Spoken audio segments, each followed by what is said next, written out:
Instagram by some heresy hunter that wants to say, I'm the only one that's right, everyone else is off. Let's hate this guy, let's hate that guy. And going, no, we can't be like that here. Okay?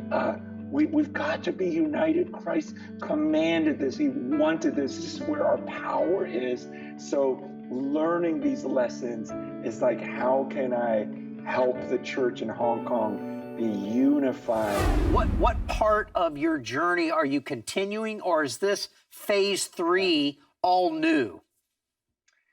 Yeah, I don't think I think there's always a continuation, right? Because God doesn't waste anything, and that's that whole story about my mom. It's like, Yeah. whoa, this is so over my head.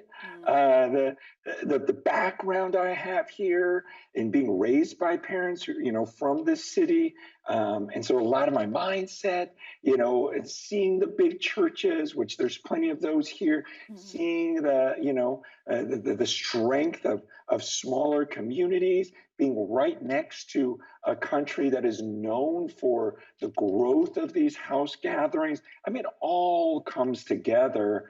But I mean, I've only been here a few weeks, and the last thing I want to do was come here like I'm some sort of expert. I mean, I came here mainly just to learn and understand what's going on first, because I don't understand this world. And sometimes we come in too quickly and want to speak into things.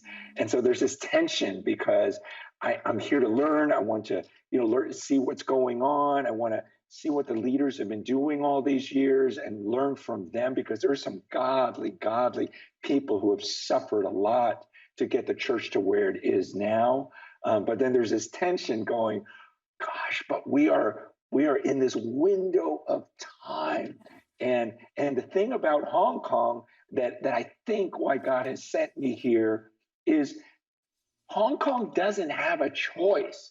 Like, I know a lot of people right now are thinking, let's get things back to the way they were. Hong Kong doesn't have that option. It's never going to be the same. It's not like we can call England and say, hey, can you get another 100-year lease? It's like the clock is ticking. And so we have to be thinking, how do I get the church prepared and resilient? And so it's, as I've been here, I'm going, oh, that makes so much sense, that everything that we've been working for these last few years fits in perfectly here. And God's given me such a heart for unity, because he's shown me all the division in the churches in the US, and how every day there's some new, blog or Instagram by some heresy hunter that wants to say, I'm the only one that's right, everyone else is off. Let's hate this guy, let's hate that guy. And going, no, we can't be like that here. Okay? We've got to be united. Christ commanded this. He wanted this. This is where our power is.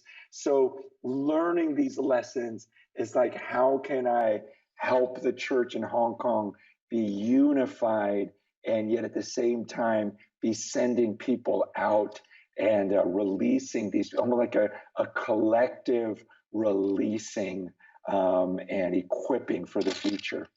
Do you see establishing these kind of home churches there in Hong Kong like you did in San Francisco? Are you going to be kind of extending that phase 2 of your life into this new phase 3?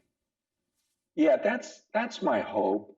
But I also want to just be mindful of, I don't want to start my thing and feel like I'm in any type of competition with the other leaders here.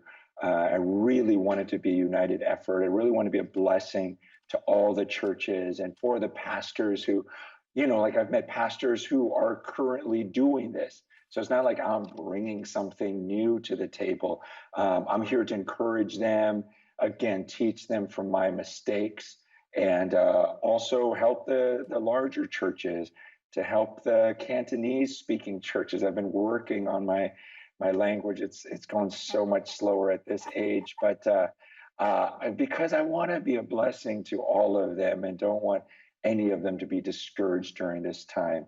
But yes, I do hope that many of these resilient, multiplying gatherings in the homes, in wherever, that we just see a huge move of God, and I see the rumblings of that.